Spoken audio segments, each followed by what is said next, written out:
दोस्तों, आज जिस विषय पर हम चर्चा करने जा रहे हैं वो है ये मुसीबतों, मौतों और मलबे वाली बदहाल दिल्ली है मेरी जान। दिल्ली दिल वालों की दिल्ली, भारत की राजधानी दिल्ली, भारत की शान दिल्ली और अब बदहाली की नई दुनिया, आपकी और हमारी दिल्ली।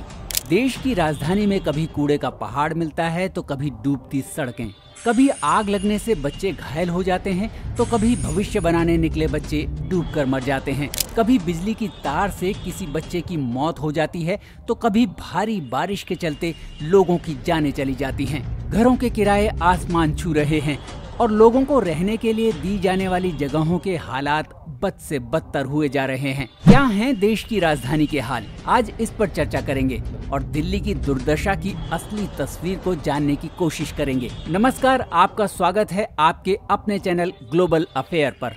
देश की राजधानी दिल्ली में हाल ही में एक कोचिंग इंस्टीट्यूट के बेसमेंट में फंसने की वजह से 3 बच्चों की मौत हो गई। घटना गंभीर थी, आक्रोश भी प्रबल दिखाई दिया, लेकिन इस घटना ने उन बाकी तमाम मुसीबतों को पुनः उजागर कर दिया जिससे दिल्ली और उसमें रहने वाले लोग जूझ रहे हैं। शुरुआत हवा से करते हैं, या चलिए छोड़िए रहने देते हैं। दिल्ली की हवा कितनी शुद्ध है इस बारे में तो सभी जानते हैं। आगे बढ़ते हैं और बाढ़ के बारे में बात करते हैं। बाढ़ और दिल्ली का तो पुराना नाता है जिसके चलते कई लोग अपनी जान गंवाते आ रहे हैं। आंकड़ों की माने तो हाल ही में 27 जून के दिन भारी बारिश के चलते दिल्ली में 11 लोगों की मौत हो गई। इस बात पर ध्यान दीजिएगा कि ये सिर्फ एक दिन का आंकड़ा है। इसके ठीक एक महीने बाद 27 जुलाई को राव IAS कोचिंग में 3 बच्चों की मौत की खबर सामने आई है। इसके कुछ समय पहले दिल्ली में ही एक छात्र की मौत हो जाती है बिजली के खुले तार से करंट लगने के कारण। इतना भी जैसे काफी नहीं था, इसी दिल्ली शहर में, हमारी राजधानी में देश का भविष्य तैयार करने वाले कोचिंग सेंटर्स गैर कानूनी तरीके से कोचिंग चला रहे थे। यहाँ तक कि अधिकतर कोचिंग सेंटर्स में सिर्फ एक गेट है और वो फायर नॉर्म्स पर भी खरे नहीं उतरते। जो बच्चे दूर दूर से यहाँ पढ़ने आ रहे हैं वो 2 हाथ जितने बड़े कमरों में 15,000 से 18,000 रुपए किराया देकर रह रहे हैं, जिनमें से कई कमरों में जरूरी सुविधाएं तक नहीं हैं और कई कमरे बेसमेंट में थोड़ी सी जगह निकालकर बनाए गए हैं। टपकती छत, सीलन की बदबू, आग का डर और किराए की मार, इन सब से जूझ रहे हैं बच्चे ताकि अपना भविष्य बना सकें। दिल्ली में जमे कचरों के पहाड़ के बारे में तो क्या कहने।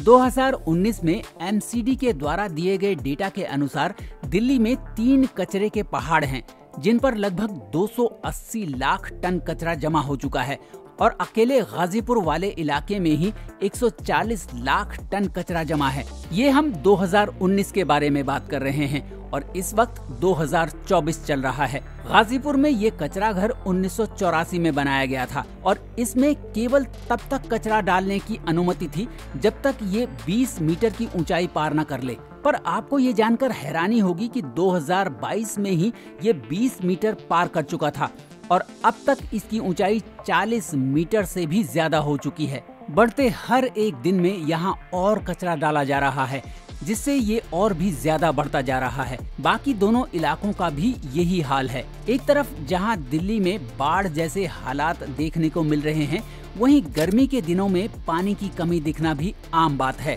इस बार बढ़ती गर्मी में पानी की समस्या इतनी बढ़ गई कि केजरीवाल सरकार को सुप्रीम कोर्ट का रुख करना पड़ा और उनसे कहना पड़ा कि वो हरियाणा और बाकी राज्यों को आदेश दें कि वो राज्य दिल्ली में पानी छोड़ें ताकि राजधानी में पानी की जरूरत पूरी हो सके। दिल्ली पानी जैसी बुनियादी जरूरतों के लिए भी अपने पड़ोसी राज्यों पर निर्भर है। यहाँ तक कि दिल्ली की 40% पानी की खपत यमुना नदी के जरिए पूरी होती है जो उसे हरियाणा के जरिए मिलता है। दिल्ली की इस समस्या में टैंकर माफिया का भी एक बड़ा हाथ है जो अपने आप में राज्य के लिए एक बड़ी समस्या है। एक तरफ दिल्ली की इस बदहाली के लिए केंद्र और राज्य दोनों सरकारें जिम्मेदार हैं, तो वहीं दूसरी तरफ लोगों ने भी इस बदहाली में अपना योगदान देने में कोई कम कसर नहीं छोड़ी है। क्या लगता है आपको, राज्य और केंद्र की इस खींचातानी में कभी दिल्ली के हाल में कोई सुधार हो पाएगा? अपनी राय हमें कमेंट में जरूर बताइएगा। आज के वीडियो में बस इतना ही। वीडियो को लाइक करके इसे शेयर करें ताकि लोग जागरूक हों और सरकार तक लोगों की आवाज पहुंचे। चैनल पर नए हैं तो सब्सक्राइब करके बेल आइकन को दबाना मत भूलिएगा। फिर मुलाकात होगी एक नई वीडियो के साथ। तब तक अपना और अपनों का ख्याल रखिए। जय हिंद, जय भारत।